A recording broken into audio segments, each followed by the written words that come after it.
Hello friends, welcome to our YouTube channel government exam insight. आज हम देखेंगे 1 मार्च 2025 के द हिंदू में आए हुए सभी आर्टिकल और एडिटोरियल को जो गवर्नमेंट एग्जाम के लिए ज़रूरी है, और साथ ही में हर एक टॉपिक के पॉइंट वाइज नोट्स। तो वीडियो में बने रहे और वीडियो थोड़ा भी हेल्पफुल लगे तो हमारे चैनल को सब्सक्राइब करना ना भूलें। तो ये है आज के इम्पोर्टेंट टॉपिक, तो चलिए शुरू करते हैं। तो सबसे पहला हमारा टॉपिक है illegal migration.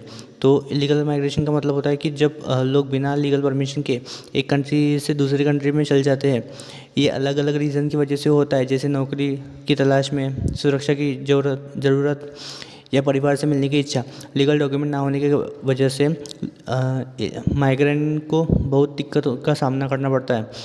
Ways of illegal migration happen. सबसे पहला, बॉर्डर क्रॉसिंग विदाउट परमिशन। लोग बिना वीज़ा या लीगल अप्रूवल के दूसरे देश में चले जाते हैं। ये लोग फेक डॉक्यूमेंट का यूज़ करते हैं या जंगलों का, नदियों का या सीक्रेट रूट्स का बॉर्डर क्रॉस करने के लिए। फिर उसके बाद ओवर स्टेइंग अ वीज़ा। बहुत लोग लीगल वीज़ा लेकर कंट्री में जाते हैं लेकिन एक्सपायरी के बाद भी वापस नहीं आती। जब वीज़ा एक्सपायर हो जाता है तब लोग इलीगल माइग्रेट बन जाते हैं। Fake documents and identity fraud. कुछ लोग नकली पासपोर्ट, आईडी कार्ड और वर्क परमिट का इस्तेमाल करके इलीगल माइग्रेशन करते हैं। अगर ये पकड़े जाते हैं तो जेल होती है या फिर डिपोर्टेशन यानी वापस भेज दिया जाता है। Human trafficking and smuggling. Criminal group पैसों के लिए लोगों को इलीगली बॉर्डर पार पहुंचाते हैं। बहुत सारे माइग्रेट्स अनसेफ कंडीशन फेस करते हैं और गलत काम करने पर मजबूर हो जाते हैं। Seeking refugee status. कुछ लोग जंग, हिंसा या प्राकृतिक आपदा से बचने के लिए इलीगली दूसरे देश में चले जाते हैं।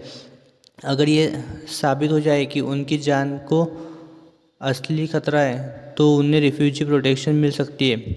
Problem face by illegal migrants. तो नो इलीगल राइट्स। काम करना, प्रॉपर्टी खरीदना या मेडिकल मदद लेना मुश्किल होता है। एक्सप्लॉयटेशन। एम्प्लॉयर्स इन्हें कम पैसे देते हैं या अनसेफ जॉब करने के लिए मजबूर करते हैं। Fear of deportation. हमेशा डर रहता है कि पकड़े जाने पर वापस भेज दिया जाएंगे। No social benefits. Education, health care और गवर्नमेंट स्कीम्स का फ़ायदा नहीं मिलता। How countries deal with illegal migration.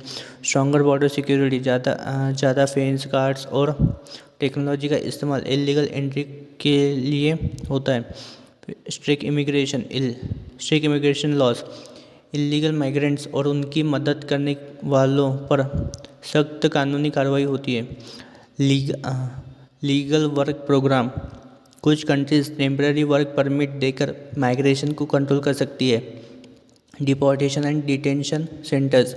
Illegal migrants को पकड़कर डिटेंशन सेंटर में रखा जाता है और फिर वापस भेज दिया जाता है। Refugee program. अगर कोई सीरियस डेंजर से बचकर आया है तो उसे लीगल स्टेटस मिल सकता है। कंक्लूजन। इलीगल माइग्रेंट्स एक बड़ी समस्या है जो अलग अलग रीज़न की वजह से होती है। माइग्रेंट्स को लीगल डॉक्यूमेंट के बिना कई मुसीबतें झेलनी पड़ती है, जैसे एक्सप्लॉयटेशन, डिपोर्टेशन का डर और सोशल बेनिफिट्स की कमी। देश इलीगल माइग्रेशन को रोकने के लिए स्ट्रिक्ट लॉज और बॉर्डर सिक्योरिटी यूज़ करते हैं, लेकिन कुछ केसेस में रिफ्यूजी प्रोग्राम भी दिए जाते हैं। इसके बाद हम देखते हैं हमारे नेक्स्ट टॉपिक को, जो कि है फ्री ट्रेड एग्रीमेंट, और इसके न्यूज़पेपर की हेडिंग है India European Union set year end deadline for trade deal, security defence pact. तो यहाँ पे बात हो रही है फ्री ट्रेड एग्रीमेंट की। तो हम देखते हैं फ्री ट्रेड एग्रीमेंट एक ऐसा समझौता है जो दो या ज़्यादा देशों के बीच होता है, जिसमें व्यापारिक रुकावटों जैसे टैक्सेस, टैरिफ और कोटास को कम या हटाया जाता है कम किया जाता है फिर हटाया जाता है। इसका उद्देश्य व्यापार को आसान, सस्ता और तेज़ी से होने वाला बनाना है। फ्री ट्रेड एग्रीमेंट अर्थव्यवस्था को मजबूत बनाते हैं, नए रोजगार और निवेश को बढ़ावा देते हैं। फ्री ट्रेड एग्रीमेंट में क्या होता है? टैरिफ एंड टैक्सेस का हटाना। देश कस्टम ड्यूटीज़ यानी इम्पोर्ट टैक्सेस को कम करते हैं या हटा देते हैं। इससे इम्पोर्टेड सामान सस्ता हो जाता है, जिससे बिजनेसेस और ग्राहक दोनों को फ़ायदा होता है। ट्रेड बैरियर्स का कम होना, कोटास को हटाया जाता है या धीरे धीरे कम किया जाता है।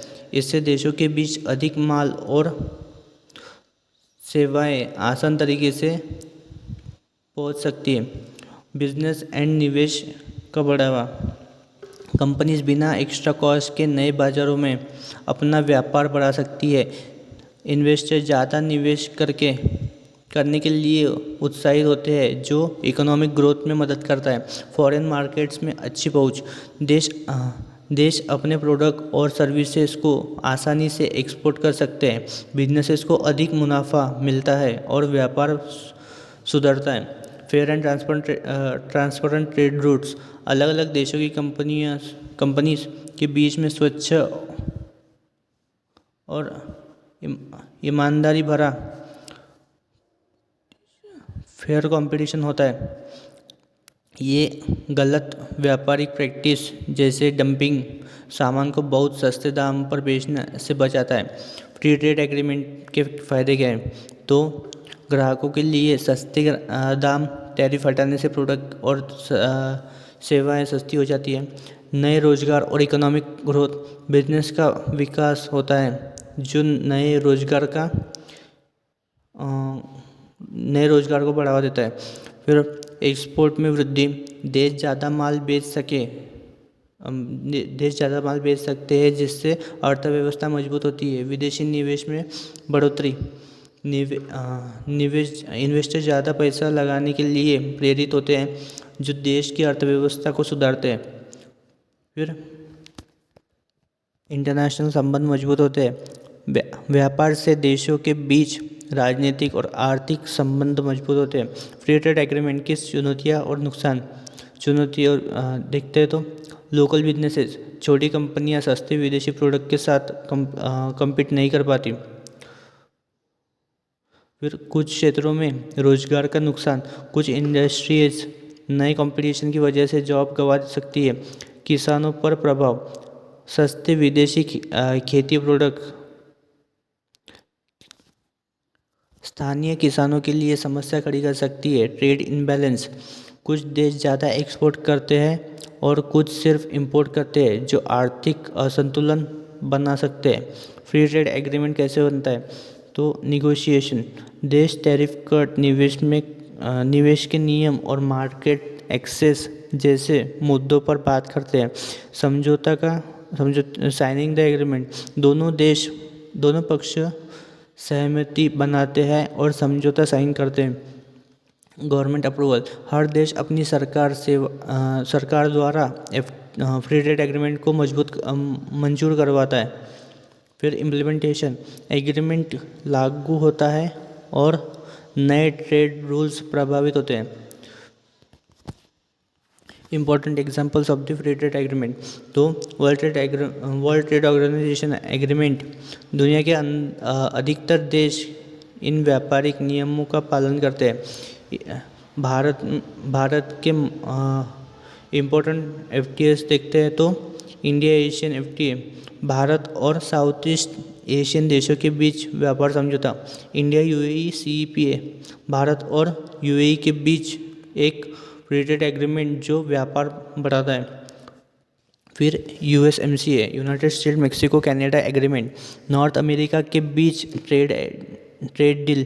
फिर European union trade agreement, European union द्वारा अनेक देशों के साथ ट्रेड एग्रीमेंट्स। कंक्लूजन देखते, फ्री ट्रेड एग्रीमेंट अर्थव्यवस्था को सुधारने में मदद करते हैं क्योंकि ये व्यापारिक रुकावटों को कम करते हैं।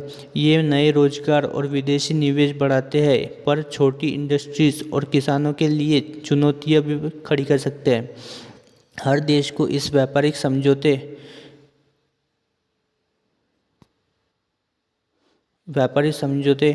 का सामना करना हर देश को इस व्यापारिक समझौते के लाभ और हानि दोनों का ध्यान में रखते हुए फैसला लेना चाहिए।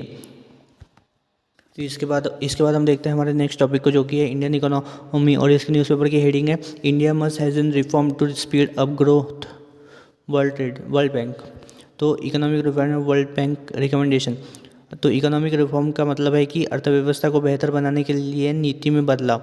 वर्ल्ड बैंक ने कहा है कि भारत को तेज़ी से इकोनॉमिक रिफॉर्म करने होंगे ताकि हाई ग्रोथ मेंटेन किया जा सके। अगर रिफॉर्म नहीं किए गए तो ग्रोथ स्लो हो सकती है, जो जॉब, इन्वेस्टमेंट और इनकम को अफेक्ट करेगा। What exactly did on the World Bank से faster economic reforms needed. India fast grow कर रहा है, लेकिन इसको मेंटेन करने के लिए नीति बदलाव जरूरी है। टैक्स पॉलिसीज, इन्वेस्टमेंट रूल्स और एज ऑफ डूइंग बिजनेस में सुधार होना चाहिए। बूस्टिंग प्राइवेट इन्वेस्टमेंट, बिजनेसेस को बेटर सपोर्ट मिलना चाहिए ताकि वो एक्सपांड कर सके। गवर्नमेंट कंट्रोल कम करना और सिंपलर रूल्स बनाने से फॉरेन इन्वेस्टमेंट बढ़ सकता है। स्ट्रेंथनिंग इंफ्रास्ट्रक्चर, बेहतर सड़कें, रेलवे, स्पोर्ट्स और बिजली का विकास इकोनॉमिक ग्रोथ को सपोर्ट करेगा। ट्रेड और बिजनेस एफिशिएंसी बढ़ाने के लिए इंफ्रास्ट्रक्चर में ज़्यादा इन्वेस्टमेंट ज़रूरी है। Labour market and job creation, labour laws update करना होगा ताकि हायरिंग और वर्किंग कंडीशन बेहतर हो सके। भारत के युवा के लिए नए और स्किल जॉब क्रिएट करना ज़रूरी है। फिर digital and financial reforms, digital economy fast grow कर रही है, इसमें नए बिजनेसेस को सपोर्ट मिलना चाहिए। बैंकिंग सिस्टम को मजबूत बनाने से छोटी बिजनेसेस को लोन मिलना आसान होगा। Why are this reforms important? तो higher GDP growth, faster reform से जीडीपी ग्रोथ रेट बढ़ सकता है। More job, simplified labour laws से नए जॉब अपॉर्चुनिटीज़ क्रिएट होंगे। स्ट्रॉन्गर ग्लोबल पोजीशन, भारत एक मेजर ग्लोबल इकोनॉमी बन सकता है। Increase foreign investment, investor friendly policies से नया निवेश आएगा। बेटर इंफ्रास्ट्रक्चर, बेहतर सड़कें, पावर और लॉजिस्टिक इंडस्ट्रीज़ को बूस्ट करेंगे। चैलेंजेस इन इम्प्लीमेंटिंग रिफॉर्म्स, तो bureaucracy and slow policies changes, government policies को बदलने में ज़्यादा समय लगाते हैं। Resistance to labour reforms, workers और यूनियन नए जॉब रूल्स का विरोध कर सकते हैं। Banking and financial issues, bank को स्ट्रॉन्ग फाइनेंशियल स्टेबिलिटी की ज़रूरत है। Political and social barriers, political groups और सामाजिक अपोजिशन रिफॉर्म्स को स्लो कर सकते हैं। What steps should India take? Improve ease of doing business, taxes, permit और इन्वेस्टमेंट रूल सिंप्लीफाई करने होंगे। Speed of infrastructure projects, railways, roads, ports और पावर में इन्वेस्टमेंट बढ़ाने होंगे। फिर boost digital economy, startup, e commerce और डिजिटल बैंकिंग को सपोर्ट करना होगा। Reform labour laws, job rules flexible बनाए जो बिजनेसेस और वर्कर्स के लिए बेटर हो। Attract more foreign investment, foreign companies के लिए अननेसेसरी रिस्ट्रिक्शन हटाएं। कंक्लूजन, वर्ल्ड बैंक का मानना है कि भारत में ग्लोबल इकोनॉमिक लीडर बनने की कैपेबिलिटी है, लेकिन अगर रिफॉर्म्स तेज़ी से नहीं किए गए तो ग्रोथ स्लो हो सकती है। सरकार को जल्दी कदम उठाने होंगे ताकि भारत तेज आर्थिक विकास को मेंटेन कर सके। ये रिफॉर्म्स भारत को एक मजबूत और विकसित इकोनॉमी बनाने में मदद करेंगे। तो इसके बाद हम देखते हैं हमारे नेक्स्ट टॉपिक को, जो कि एवलांच है। तो इसके न्यूज़पेपर की हेडिंग है 22 missing after avalanche hits village in Uttarakhand. तो जानते हैं कि एवलांच होता क्या है। तो एवलांच एक प्राकृतिक आपदा है जिसमें बर्फ़, आइस और पत्थर पहाड़ से तेज़ी से नीचे गिरते हैं। ये अचानक होते हैं और बहुत ही खतरनाक हो सकता है क्योंकि ये रास्ते, घर और लोगों को अपने साथ बहा सकते हैं। एवलांच कैसे होता है? तो बर्फ़ पहाड़ों पर जमा होता है। ठंड के महीने में पहाड़ों पर बर्फ़ जमा होती है। जब बर्फ़ बहुत ज़्यादा हो जाती है तब अनस्टेबल हो जाती है, तो एवलांच होने का खतरा बढ़ जाता है। एवलांच को ट्रिगर करने वाले कारण एवलांच होने के पीछे प्राकृतिक और मानव निर्मित कारण हो सकते हैं, जैसे सडन टेम्परेचर चेंजेस, एक बर्फ़ का पिघलना और फिर जमना, अनस्टेबल लेयर बनना बनाना हो सकता है। फिर स्ट्रॉन्ग विंड्स, ये अनइवन स्लो लेयर बना सकते हैं जो एवलांच ट्रिगर कर सकती है। फिर ह्यूमन एक्टिविटीज़, स्कीइंग, स्नोबोर्डिंग या कंस्ट्रक्शन से भी एवलांच हो सकता है। अर्थक्वेक या वाइब्रेशन, एक जोर का झटका या आवाज़ भी एवलांच को शुरू कर सकता है। एवलांच की प्रमुख प्रकार तो टाइप देखते हैं तो लूज स्लो एवलांच एक पॉइंट से शुरू होता है और फिर फैन के शेप में फैलता है। स्लैब एवलांच एक बड़ी स्नो की लेयर के साथ गिरती है जो कि सबसे खतरनाक होती है। फिर उसके बाद पाउडर स्नो एवलांच, ये हवा और स्नो का मिक्स होता है जो बादल की तरह छाता है। फिर उसके बाद रॉक आइस एवलांच, जो स्नो के साथ पत्थर और बर्फ़ भी गिरते हैं जो ज़्यादा विनाशक होते हैं। फिर एवलांच के प्रभाव हम देखते हैं तो प्रॉपर्टी डैमेज, घर, रोड और विलेज बर्फ़ के नीचे दब जाते हैं। लॉस ऑफ लाइफ, लोग बर्फ़ में फंसते हैं और जान भी जा सकती है। रोड एंड ट्रांसपोर्ट डिसरप्शन, सड़क और हाईवे बंद हो जाते हैं, लोग अटक जाते हैं। इन्वायरमेंटल डैमेज, जंगल, नदियाँ और वाइल्ड लाइफ भी प्रभावित होते हैं। एवलांच से सुरक्षा और बचाव के तरीके, तो सबसे पहले एवलांच बैरियर, स्पेशल वॉल्स या फेंसिंग जो स्नो को गिरने से रोकते हैं। फिर कंट्रोल एक्सप्लोशन, छोटी ब्लास्ट करके स्नो को पहले ही गिरा दिया जाता है ताकि बड़ा एवलांच ना हो सके। फिर अर्ली वार्निंग, टेक्नोलॉजी से एवलांच होने की पहले ही जानकारी दी जाती है। Avoid high risk areas, skiing या ट्रैवल के दौरान अनस्टेबल स्लोप से दूर रहना चाहिए।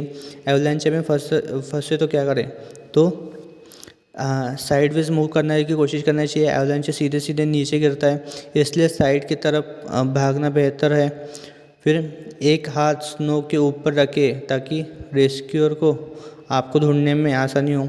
ब्रेकिंग स्पेस बनाएं, मुंह के आसपास छोटा सा एयर पॉकेट बनाएं ताकि सांस ले सकें। फिर शांत रहे और मदद मांगे। फिर उसके बाद हम देखते हैं कंक्लूजन। एवलांच एक भयंकर प्राकृतिक आपदा है जो जान माल और पर्यावरण दोनों को नुकसान पहुंचा सकती है। हमें इसका ज्ञान और सुरक्षा उपाय पता होना चाहिए। हमें इसका प्रभाव कम करना होगा। सरकार, साइंटिस्ट और लोकल अथॉरिटीज़ मिलकर एवलांच कंट्रोल और वार्निंग सिस्टम पर काम कर रहे हैं। इसके बाद हम देखते हैं नेक्स्ट टॉपिक को जो कि है UAPA, unlawful activities prevention act. ठीक है, तो इसके देखते हैं तो अनलॉफुल एक्टिविटीज़ प्रिवेंशन एक्ट एक एंटी टेररिज्म लॉ है जो इंडिया की सिक्योरिटी, सॉवरेनिटी और इंटीग्रिटी को प्रोटेक्ट करने के लिए बनाया गया है। ये टेररिज्म और देश विरोधी गतिविधियों को रोकने के लिए सरकार को अधिक अधिकार देता है। गवर्नमेंट इस लॉ के तहत किसी भी व्यक्ति या संगठन को टेररिस्ट घोषित कर सकती है। UAPA के तहत क्या होता है, व्यक्ति या संगठन को टेररिस्ट घोषित करना। सरकार किसी भी व्यक्ति या संगठन को टेररिस्ट डिक्लेयर कर सकती है अगर उनके टेररिस्ट गतिविधियों से संबंध होने का शक हो तो उनके संपत्ति और धन को फ्रीज किया जा सकता है। बिना वारंट अरेस्ट या लंबी डिटेंशन, पुलिस बिना वारंट अरेस्ट कर सकती है। 180 दिन यानी 6 महीने तक बिना चार्जशीट के जेल में रखा जा सकता है। फिर उसके बाद है बेल पाने की कठिनाई। बेल लेना बहुत मुश्किल होता है। आम कानून के विपरीत यहाँ अक्यूज को खुद अपनी इनोसेंस प्रूव करना पड़ता है। जांच और इन्वेस्टिगेशन, नेशनल इन्वेस्टिगेशन एजेंसी जैसे सेंट्रल एजेंसी स्टेट पुलिस से केस ले सकती है। सख्त और सीक्रेट इन्वेस्टिगेशन की जा सकती है। UAPA कब और क्यों इंट्रोड्यूस किया गया, तो 1967 देश विरोधी गतिविधियों को रोकने के लिए बनाया गया। फिर 2004 में टेररिस्ट एक्ट और टेररिस्ट संगठन को बैन करने का प्रावधान ऐड किया गया। फिर 2008 में मुंबई टेरर अटैक के बाद इसे और सख्त बनाया गया। फिर 2012 में टेररिज्म को फंड करना भी एक अपराध बनाया गया। फिर 2019 में व्यक्तियों को भी टेररिस्ट डिक्लेयर करने का अधिकार सरकार को मिला। यूएपीए के मुख्य फीचर्स देखें तो unlawful and terrorist activities cover, सिर्फ टेररिज्म नहीं, एंटी नेशनल एक्टिविटीज़ भी इंक्लूड होती है। लॉ इन्फोर्समेंट के लिए ज़्यादा सख्तियाँ, पुलिस बिना कोर्ट अप्रूवल के अरेस्ट और इन्वेस्टिगेशन कर सकती है। टेररिस्ट फंडिंग पर रोक, टेररिज्म सपोर्ट करने वाले व्यक्ति भी दंडित हो सकते हैं। ऑर्गेनाइजेशन का बैन, गवर्नमेंट किसी भी संगठन को बैन कर सकती है। इंटरनेशनल कोऑपरेशन, विदेशों में छुपके आतंकवादी को ट्रैक और अरेस्ट करना आसान होता है। फिर यूएपीए पर उठी चुनौतियां और आलोचना, गलत तरीके से इस्तेमाल, एक्टिविस्ट, जर्नलिस्ट और पॉलिटिकल अपोनेंट्स के खिलाफ मिसयूज़ होने का संकेत दिया गया है। फिर बेल मिलना मुश्किल, अक्यूज़ को खुद अपनी निर्दोषता प्रूव करनी होती है, जो इनजस्टिस लगता है। फिर मानवाधिकारों का उल्लंघन, लंबी जेल और strict action human rights violation हो सकते हैं। फिर टेररिज्म की व्याख्या बहुत ब्रॉड है, सरकार किसी भी व्यक्ति को देश विरोधी बताकर अरेस्ट कर सकती है। फिर रिसेंट केसेस एंड यूएपीए का असर देखें तो कई एक्टिविटीज, जर्नलिस्ट और पॉलिटिकल लीडर्स पर यूएपीए लगाया गया है। सुप्रीम कोर्ट ने सरकार को चेतावनी दी है कि यूएपीए का दुरुपयोग ना हो। कन्विक्शन रेट बहुत कम है, यानी कई लोग बाद में निर्दोष साबित हुए हैं।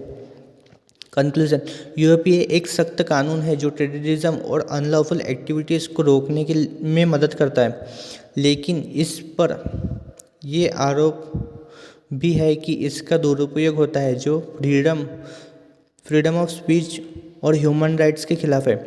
सरकार को देश की सुरक्षा और व्यक्ति की स्वतंत्रता के बीच बैलेंस बनाना होगा। ठीक है, तो इसके बाद हम देखते हैं हमारा लास्ट टॉपिक, जो कि है आदित्य L1 मिशन। तो इसके न्यूज़पेपर की हेडिंग है Aditya L1 mission unlock solar flare secret with the new image. देखते हैं, आदित्य L1 भारत का पहला स्पेस मिशन है जो सूर्य को स्टडी करेगा। इसरो ने इसे सन की आउटर लेयर को ऑब्जर्व करने और स्पेस वेदर के प्रभाव को समझने के लिए लॉन्च किया है। ये लैरेंज पॉइंट 1 यानी L1 पर स्थापित है, जो 1.5 मिलियन किलोमीटर दूर है अर्थ से, जिसे कंटिन्यूस सोलर ऑब्जर्वेशन पॉसिबल हो सका। मिशन की लॉन्चिंग और प्लेसमेंट, कब और कहाँ से लॉन्च हुआ? 2 सितंबर 2023 को श्रीहरिकोटा, इंडिया से PSLV C-57 रॉकेट के माध्यम से लॉन्च किया गया।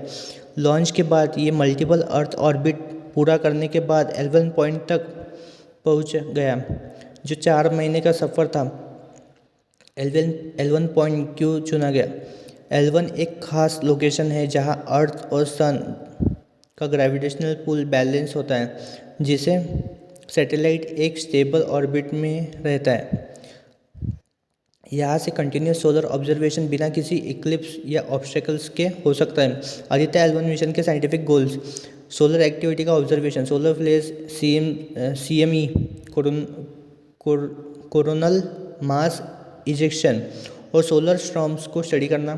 फिर सन की एटमॉस्फेयर को समझना, कोरोना एटमॉस्फेयर और सोलर विंड का डिटेल एनालिसिस करना।